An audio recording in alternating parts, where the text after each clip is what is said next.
Hey all you cool cubs and bears, we're going to do a little bit of a Desmos walkthrough and tutorial for those of you who've never used it.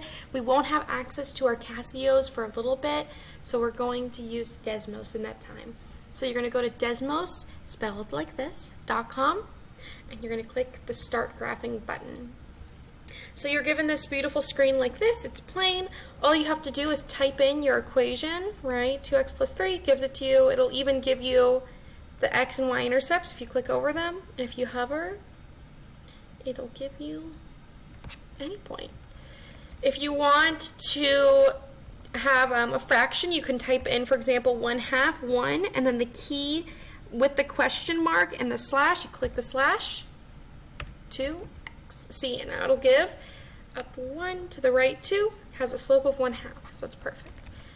If you need to put squares, you would click X and then hold the shift button and click the 6, and that'll put it right up there. So now you have a parabola, right? You're going to want to kind of play with this and figure it out for yourself. You can change the settings so you have different colors.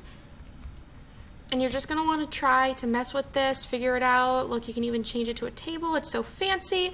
I would recommend trying to play with this as much as you can and working to use it to your best advantage. I know that this is a little bit of a shift because we are used to using our calculators, but we're going to try to get through this with Desmos. And I think you'll realize you actually love Desmos a lot because I love Desmos.